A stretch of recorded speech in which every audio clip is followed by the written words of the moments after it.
Hey guys, welcome back to a new fresh video. So आज का topic है हमारा trachoma.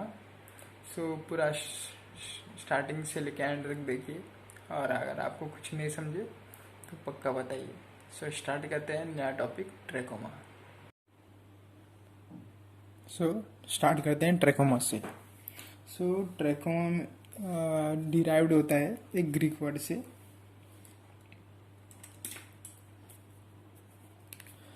Trachoma is derived from a Greek word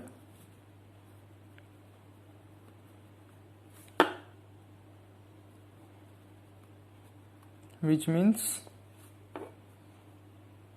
rough। इसका मतलब है रफ। सो कुछ बातें हैं आपको बस याद रखना है इसमें। Trachoma T means tetracycline, again type 4 hyper sensitivity.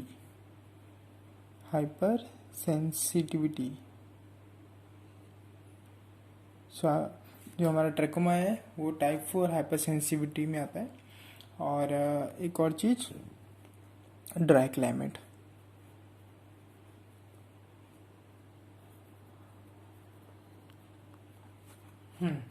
सो ये हो गया हमारा ट्रैकोमा स्टार्ट करते हैं अब। सो ट्रैकोमा होता क्या है? सो यहाँ पे फर्स्ट देखा जाता है कि हमारा जो कॉर्निया और जो कंजंक्टिवल लेयर रहता है वो सुपरफिशियली अफेक्ट होता है। सो वहाँ पे क्या होता है, क्रोनिक केराटो कंजंक्टिवाइटिस हो जाता है। तो देखिए यहाँ पे हो जाता है chronic keratoconjunctivitis primarily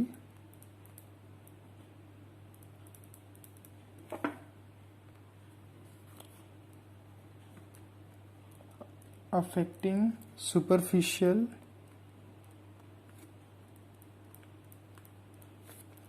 layer of cornea and conjunctival simultaneously. So ये चांस बाय चांस एक एक करके दोनों को अफेक्ट करता है। और साथ ही यहाँ पे देखा जाता है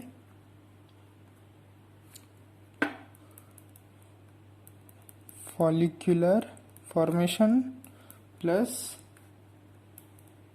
पैपिलरी रिस्पॉन्स। सो जो ये हमारा फॉलिकुलर फॉर्मेशन होता है ये होता है लिम्फोइड टिश्यू की वजह से।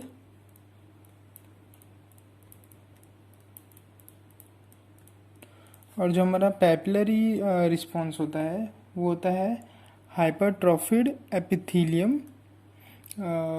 जो कि फाइब्रस वेस्कुलर कोर होता है। तो जो हमारा पैपिलरी रिस्पॉन्स है वो होता है hypertrophied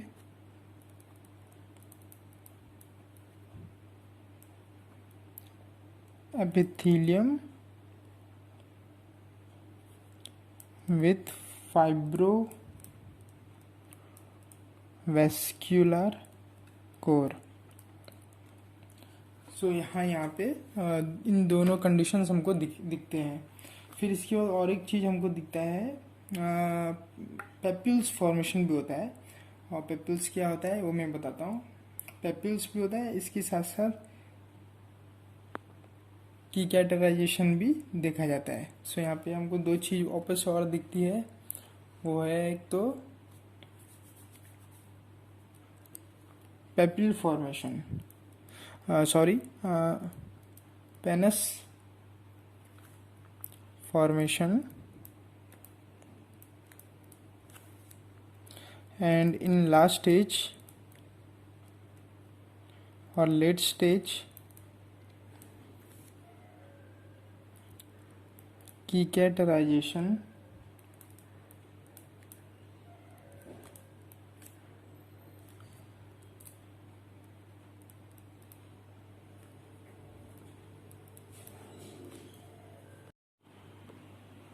giving a rough appearance. सो यहाँ पे देखेंगे तीन चीज, एक तो है पेनियस फॉर्मेशन, दूसरा है कैटेराइजेशन, और इन दोनों की वजह से रफ अपीयरेंस दिखता है।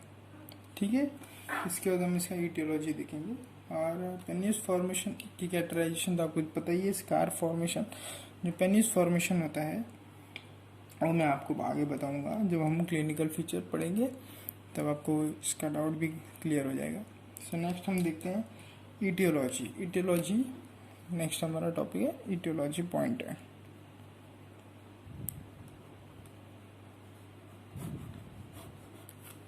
सो ईटियोलॉजी इसमें मेन जो हमारा बैक्टीरिया है उसका नाम है क्लाइमेडिया ट्रैकोमैटिस। सो बैक्टीरिया का नाम है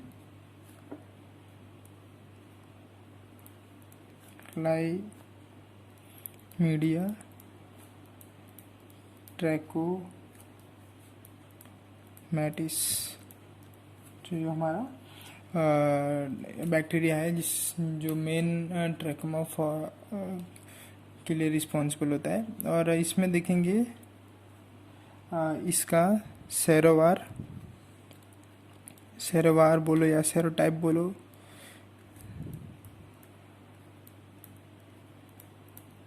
ये होता क्या है? सेरोवार और सेरोटाइप एंटीजन रहता है, antigen present at the bacterium.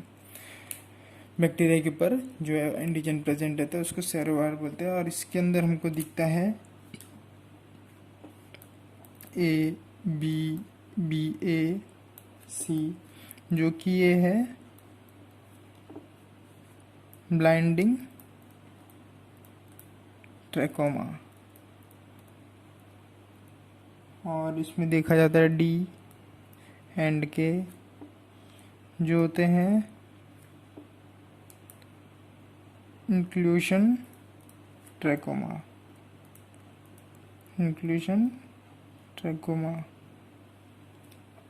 फिर इसको हम आगे देखेंगे। सो नेक्स्ट जो हमारा पॉइंट है ये है, अब जो नेक्स्ट फैक्टर्स जो रिस्पॉन्सिबल होते हैं।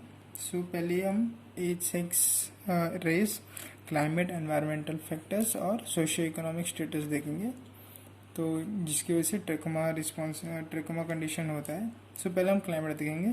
पहले मैंने आपको बोला था कि ड्राई क्लाइमेट यहाँ पे रहता है। सो यहाँ पे रहेगा ड्राई एंड डस्टी क्लाइमेट यहाँ पे रहेगा। इसके साथ साथ यहाँ पे जो एनवायरमेंटल फैक्टर रहेगा तो फिर वो भी रहेगा डस्टी एंड स्मोकी रहेगा।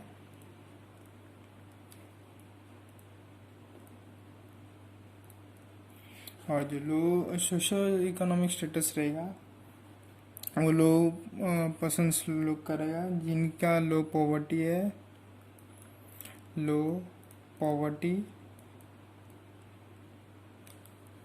यहाँ पे ओवर क्राउडिंग ज़्यादा रहेगा। और यहाँ पे हाइजीन नहीं रहेगा, सो लो हाइजीन या अनहाइजीन। सो ये हो गया। और एज में देखेंगे कि ये इन्फेंट्स में ज़्यादा होता है, इन्फेंट्स में ज़्यादा कॉमन है। और एज में भी गर्ल्स में ज़्यादा देखा जाता है rather than boys. So girls में ज़्यादा देखा जाता है। और रेस कौन से रेस के देखे जाते हैं? जू रेस के ज़्यादा लोगों को ये देखा जाता है। सो नेक्स्ट हम देखेंगे अब सोर्स का सोर्स क्या क्या हो सकते हैं।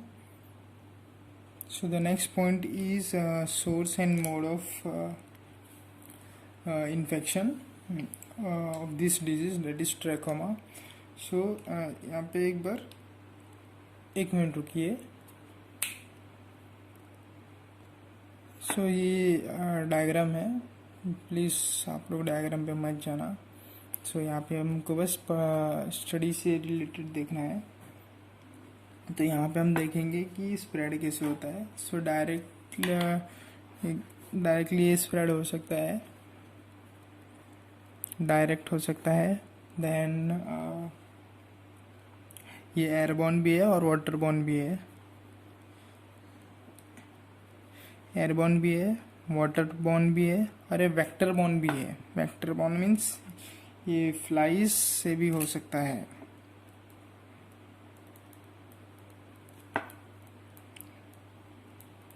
सो ये फ्लाइज से भी हो सकता है। तो ये हो गया हमारा वेक्टरबॉर्न डिजीज, वेक्टरबॉर्न भी है। और कौन कौन सा सोर्स है? तो हो गया हमारा मटेरियल ट्रांसफ़र। मटेरियल ट्रांसफ़र मतलब मटेरियल ट्रांसफ़र, इसका मतलब है fingers of doctors and nurse.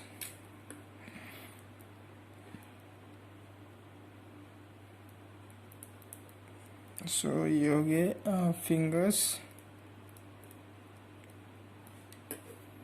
Fingers of doctors and nurses. So ये हो गया हमारे कुछ कॉमन सोर्स ऑफ एक्शन। इसके बाद हम नेक्स्ट देखेंगे क्लिनिकल फीचर्स। जो क्लिनिकल फीचर्स है इसको हमने टोटल 2 पार्ट्स में इसको डिवाइड किया है।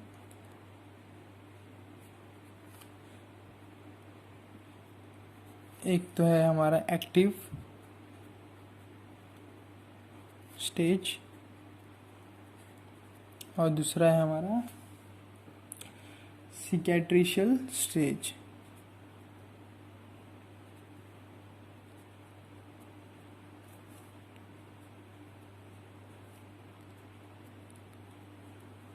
सो पहले हम एक्टिव स्टेज देखते हैं। एक्टिव स्टेज में क्या होता है?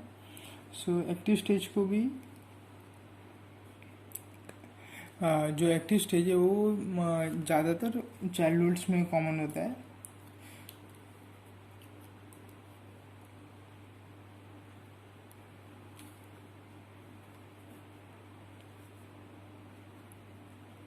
During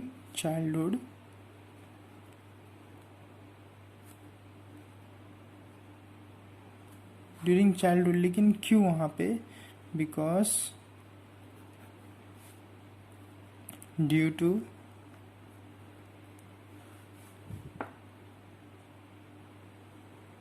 active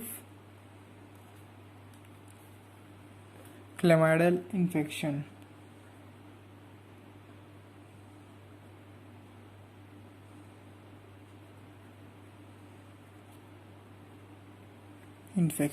so due to chlamydial infection मतलब हाईली एक्टिव रहता है। इस यहाँ पे जो हमारा इन्फेक्शन रहता है वो हाईली एक्टिव रहता है।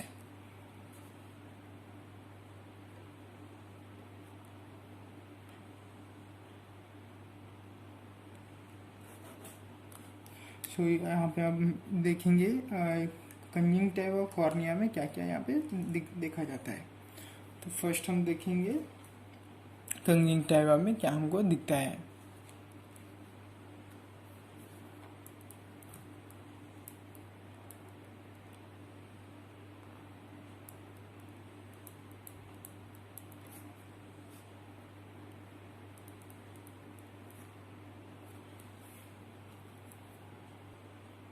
मैंने यहाँ पे एक रेफरेंस के लिए डायग्राम बनाया है।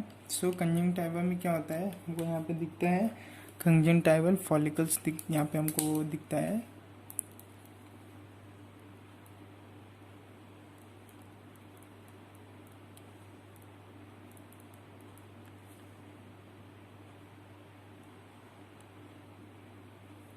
जो कि बड़े होते हैं, लार्ज होते हैं and boiled sago grains appearance में रहते हैं, सैगोग्रेन्स अपीयरेंस में दिखते हैं। और इसका हिस्टोलॉजी देखेंगे तो यहाँ पे हमको दिखेगा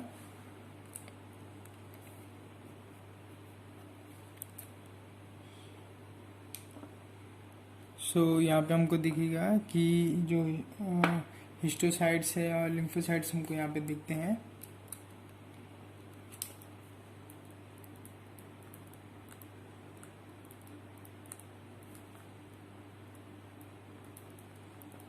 हिस्टोसाइट्स एंड लिम्फोसाइट्स दिखते हैं। और यहाँ पे जो एक बड़ा सेल दिखेगा जो कि रहेगा multi nucleated giant cell, multi nucleated giant cell.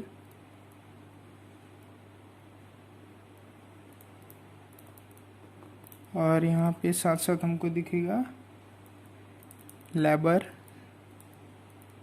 Cell.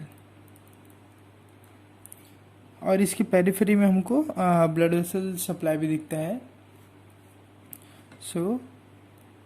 Periphery में हमको क्या दिखेगा, ब्लड वेसल्स दिखेंगे। ये हो गया हमारा पूरा, अभी भी पूरा कंप्लीट नहीं हुआ, ये हो गया हमारा हिस्टोलॉजी वाला पार्ट। फिर अभी भी हमको यहाँ पे और क्या देखने को मिलता है, पैपिलरी चेंजेस दिखता है जो कि ये है।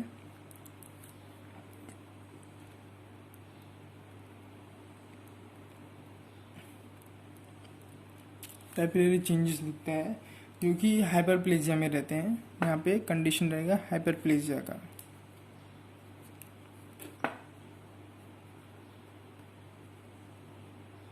हाइपरप्लेजिया।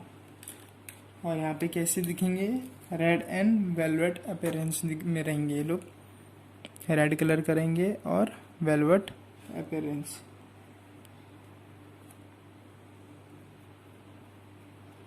में रहेंगे। यहाँ पे फिर नेक्स्ट मोड देखेंगे कि यहाँ पे जो पेनिस फॉर्मेशन हमको दिखता है, पेनिस फॉर्मेशन होता क्या है वो भी मैं बताता हूँ। यहाँ पे देखिए, यहाँ पे हमको दिखेगा पेनिस फॉर्मेशन।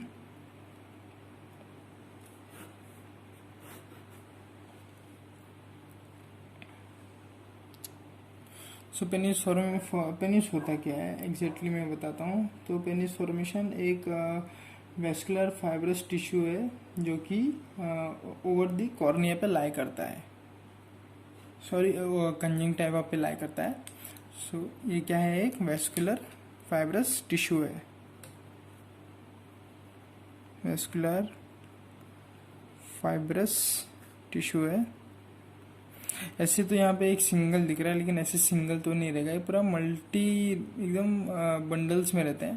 तो एक पूरा टिश्यू बना देते हैं कंजंक्टिवा के ऊपर। और यहाँ पे हमको और क्या दिखेगा, यहाँ पे हमको हर्बर्स फॉलिकल्स दिखेंगे। यहाँ पे हर्बर फॉलिकल्स दिखेंगे जो कि बनाएंगे, हर्बर पिट्स बनाते हैं।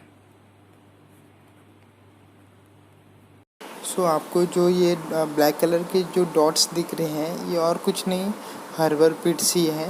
आपको यहाँ पे क्लियरली दिख रहा है, तो इसको ही बोलते हैं हर्बर पिट्स। ये हो गया हमारा पूरा कंजंक्टिवल पार्ट। नेक्स्ट अब देखेंगे हम कॉर्नियल पार्ट में। कॉर्नियल का क्लिनिकल फीचर्स क्या होता है एक्टिव स्टेज में। कॉर्निया में हमको दो चीज़ दिखता है, एक तो होता है सुपरफिशियल केराटाइटिस और कॉर्नियल अल्सर हमको दिखता है। Superficial keratitis and second one is corneal ulcer. यहाँ पे सिम्टम्स सब देखेंगे कैसे होता है। सिम्टम्स को हम दो पार्ट में डिवाइड कर लेंगे। एक हो गया in absence of secondary infection, और सेकंड हो जाएगा हमारा presence of secondary infection.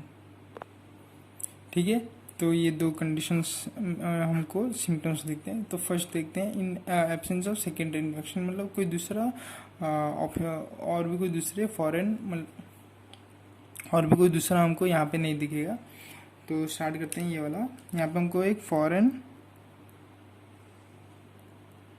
Body sensation रहेगा, जिसकी वजह से क्या होएगा, लैक्रिमेशन होएगा। लैक्रिमेशन भी हो सकता है, हाइपर लैक्रिमेशन भी होता है, या फिर हमको दिखेगा स्लाइट स्टिकीनेस इन लिड और स्कैंटी म्यूकॉइड डिस्चार्ज यहाँ पे दिखता है। और यहाँ पे प्रेजेंस इन सेकेंडरी इन्फेक्शन का मतलब है कि यहाँ पे एडिशनल बैक्टीरिया का इन्फ्लुएंस रहेगा। सो यहाँ पे एडिशनल बैक्टीरिया का इन्फ्लुएंस रहेगा। सो यहाँ पे अब देखते हैं क्या होता है। यहाँ पे होता है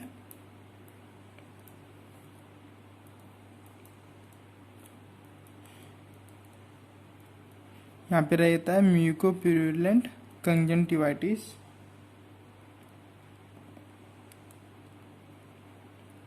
और यहाँ पे आप डिफरेंस देखिए तो जो हमारा एब्सेंस में रहेगा तो यहाँ पे म्यूकॉइड डिस्चार्ज रहेगा और यहाँ पे म्यूकोप्यूरुलेंट कंजंक्टिवाइटिस रहता है। तो ये यहाँ पे बेसिक डिफरेंस है। तो ये हो गया हमारा पूरा का पूरा एक्टिव स्टेज कंजंक्टिवल और कॉर्निया। नेक्स्ट हम देखेंगे सिकैट्रिशियल स्टेज। सो सिकैट्रिशियल स्टेज में देखेंगे तो ये ज़्यादातर मिडिल एज में देखा जाता है, ऑकर्स इन मिडिल एज।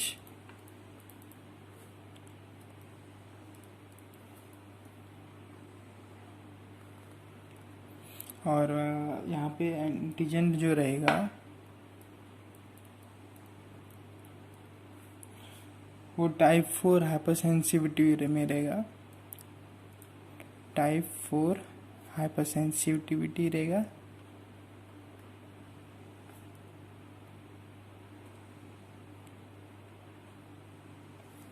अब हम इसके भी देखेंगे कंजंक्टिवल और कॉर्निया में क्या क्या इस क्लिनिकल फीचर्स दिखते हैं हमको। सो कंजंक्टिवल देखते हैं। तो कंजंक्टिवल में पहले हम देखेंगे, यहाँ पे हमको दिखेगा कॉन्क्रीशन फॉर्मेशन रहेगा, कॉन्क्रीशन फॉर्मेशन।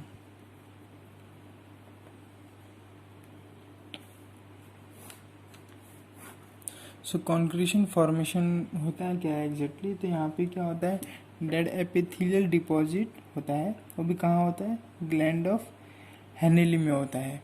सो क्या होता है, डेड एपिथेलियल डिपॉजिट कहाँ होता है, ग्लैंड ऑफ हेनली में होता है। ठीक है, ये हो गया हमारा कॉन्क्रीशन फॉर्मेशन होता है। फिर इसके बाद यहाँ पे और क्या क्या हमको दिखता है, कंजंक्टिवल स्काररिंग्स दिखता है हमको। तो यहाँ पे हमको दिखेगा कंजंक्टिवल स्काररिंग दिखेगा। कंजंक्टिवल स्काररिंग तो आपको पता ही, पहले ही मैंने ऑलरेडी बाकी वीडियोस में बता रखा है, लेकिन यहाँ पे बस हमको कुछ स्पेशल क्या है, बस शेप देख लेना बस।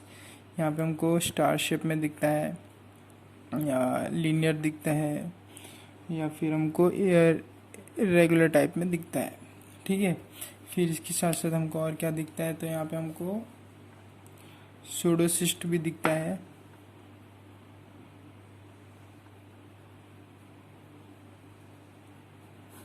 और जेरोसिस। सूडोसिस्ट और जेरोसिस हमको यहाँ पे दिखता है। ये हो गया हमारा कंजंक्टिवल पार्ट। नेक्स्ट हम देखेंगे कॉर्नियल पार्ट। सो कॉर्निया में हमको मोस्टली क्या दिखता है, एक्लेशिया दिखता है, और इसके साथ साथ जो जेरोसिस पार्ट है वो कॉर्निया में भी दिखता है। सो जेरोसिस वाला पार्ट वो कॉर्निया में भी दिखता है। इसके साथ और क्या होता है कॉर्निया के अंदर। सो हमको यहाँ पे दिखेगा जो एक्टिव स्टेज में हमको पेप्यूल फॉर्मेशंस, पेप्यूल फॉलिकल्स दिख रहे थे, तो यहाँ पे अब हम इनका रिग्रेशन दिखता है। सो यहाँ पे हमको क्या दिखेगा, regression of pannus which leads to corneal opacity।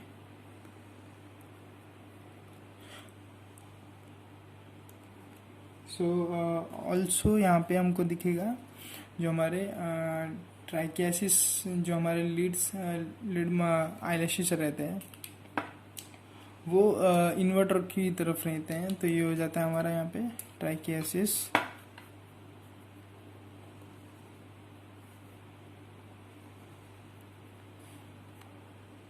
और हमारे आईलिड का इनवर्ड मूवमेंट यहाँ पे दिखता है।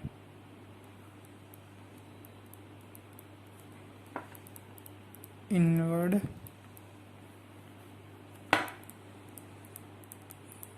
टर्निंग ऑफ आईलिड, तो ये कौन सा हो गया, सिंपल सा एंट्रोपियन। एंट्रोपियन हो गया ये। और क्या क्या हमको यहाँ पे दिखता है, सो यहाँ पे हमको और दिखता है कॉर्नियल पार्ट में अदर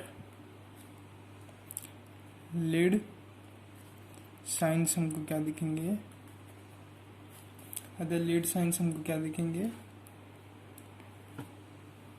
टोसिस दिखता है और साथ ही साथ टाइलोसिस भी दिखता है एंड टोसिस। और ये हो गया लिड पार्ट। और लैक्रिमल अपैरेटस वाला पार्ट में क्या हमको दिखेगा, लैक्रिमल पार्ट में हमको दिखेगा क्रोनिक डाइक्रोसिस्टाइटिस दिखेगा, एडेनाइटिस दिखेगा। सो क्रोनिक डाइक्रोसिस्टाइटिस एंड एडेनाइटिस ये हमको दिखता है। सो ये हो गया हमारा पूरा का पूरा क्लिनिकल फीचर्स। ये हमने कवर किया अभी सियाट्रिकल स्टेज, जो कि हमारा क्लिनिकल फीचर्स का पार्ट था। नेक्स्ट हम देखेंगे इसमें ट्रीटमेंट क्या करना चाहिए।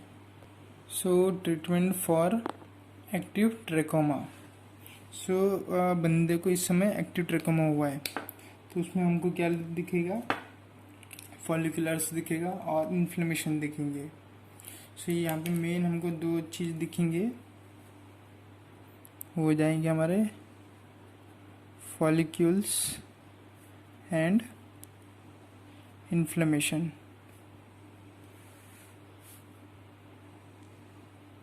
इन्फ्लेमेशन हमको यहाँ पे दिखता है। सो यहाँ पे हम ट्रीटमेंट क्या देंगे, लाइन ऑफ ट्रीटमेंट हमारा यहाँ पे रहेगा एंटीबायोटिक्स हम यहाँ पे देते हैं। अब एंटीबायोटिक्स देने का भी हमने इसको 3 टाइप में इसको डिवाइड कर दिया है। तो ये है वो, सो टॉपिकल, सिस्टेमिक और कंबाइंड। सो टॉपिकल में पहले हम देखेंगे क्या ट्रीटमेंट करते हैं। सो टॉपिकल में हम देते हैं पहले तो टेट्रासाइक्लिन देते हैं, एरिथ्रोमाइसिन देते हैं और आई ऑइंटमेंट देते हैं ट्वाइस फॉर 6 वीक। सो इसके साथ साथ और ये भी देते हैं सल्फासिटामाइड आई ड्रॉप देते हैं, लेकिन साथ साथ में अलॉन्ग विथ इन सब के साथ देना पड़ता है इनको। सो इनके साथ देना पड़ता है। सो ये हो गया हमारा ट्रॉपिकल। इसके साथ साथ हम देखेंगे आपका सिस्टमिक में क्या देना चाहिए। तो सिस्टमिक में पहले तो हम दो जो है हमारे टेट्रासाइक्लिन और एरिथ्रोमाइसिन ये देते हैं, और इनका टेट्रासाइक्लिन का डोसेज रहेगा 250 mg और एरिथ्रोमाइसिन का ओरली देना है हमको। और यहाँ पे साथ ही साथ एक और चीज़ देने का है जो कि है डॉक्सीसाइक्लिन देना है।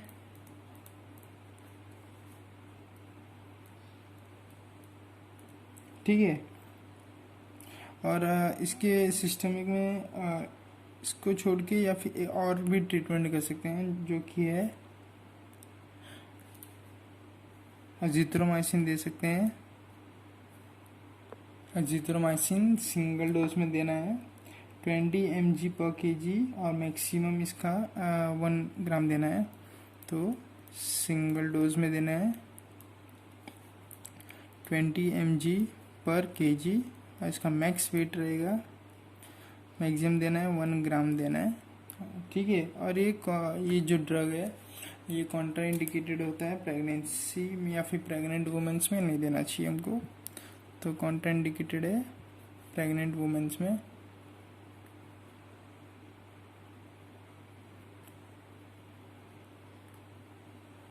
इसमें नहीं देना चाहिए। अब कंबाइंड में कैसे देना है, तो कंबाइंड के लिए हम क्या करेंगे, जो टॉपिकल है इसको मैंने मार्क 1 किया है, सिस्टमिक ये 2 हो गया और ये हमारा 3 हो गया। ठीक है। अभी कंबाइंड में क्या करना है, 1 तो हमको देना ही है, साथ साथ में 1 को हम 2 के साथ भी दे सकते हैं या 3 के साथ भी दे सकते हैं। ठीक है। तो 1 तो देना ही है, तो साथ साथ में 2 भी दे सकते हैं और 1 के साथ 3 भी दे सकते हैं। ये कब देना चाहिए, सीवियर केसेस में देना चाहिए। तो जब ये केस बहुत ट्रैकोमा सीवियर कंडीशन में, तब हमको कॉम्बिनेशन में देना चाहिए। तो इन सीवियर केसेस। ये हो गया हमारा एक्टिव ट्रैकोमा के लिए क्या ये हमको ट्रीटमेंट देना चाहिए। नेक्स्ट हम देखेंगे सिकेट्रिशियल ट्रैकोमा में हमको क्या ट्रीटमेंट करना चाहिए। सिकेट्रिशियल ट्रैकोमा में हम यहाँ पे 3 कंडीशंस देखेंगे। एक तो फर्स्ट है हमारा ट्राइकियासिस, नेक्स्ट है स्कैरिंग और कॉर्नियल ओपेसिटी। ठीक है। तो एक एक देखेंगे। तो पहला हम देखते हैं स्कैरिंग में क्या ट्रीटमेंट करना चाहिए। तो इसको हम डिवाइड कर, इसमें भी जेरोसिस जो है इसमें हमको आर्टिफिशियल टीयर्स देना चाहिए, आर्टिफिशियल टीयर देना चाहिए जो कि है carboxy methyl cellulose, carboxy methyl cellulose. और इसके साथ ही साथ जेरोसिस के साथ हमको दिखेगा कॉन्सरेशन,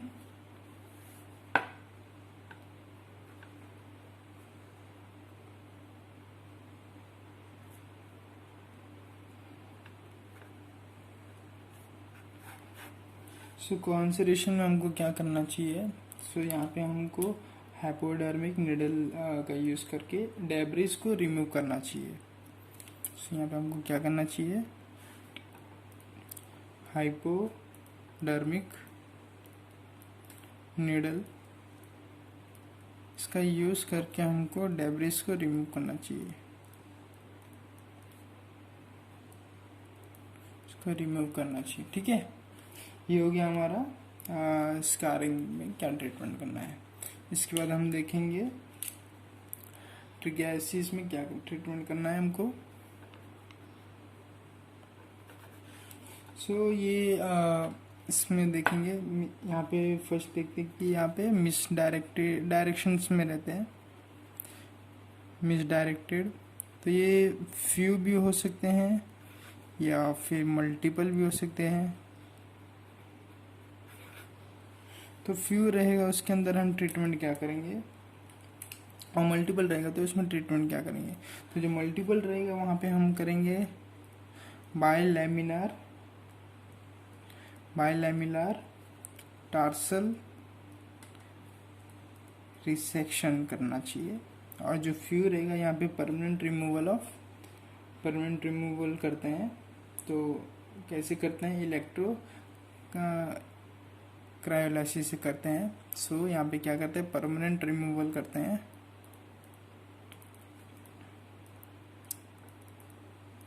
किससे करते हैं, इलेक्ट्रो क्रायोलाइसिस। सो ये हो गया हमारा ट्रकियासिस में। ठीक है, तो हम अब नेक्स्ट देखेंगे तो कॉर्नियल ओपेसिटी है। कॉर्नियल ओपेसिटी में हमको ट्रीटमेंट क्या करना है,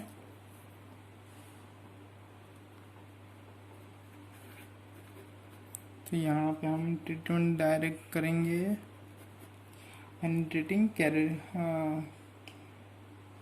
कैरेप्लास्टी करना चाहिए यहाँ पे।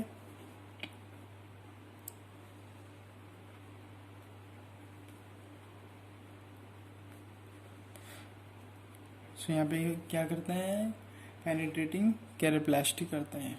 सो ये हो गया हमारा पूरा का पूरा ट्रीटमेंट का पार्ट। सो आई होप आप लोग को ये जो ट्रकोमा वाला पार्ट था सबको समझ आ रहेगा।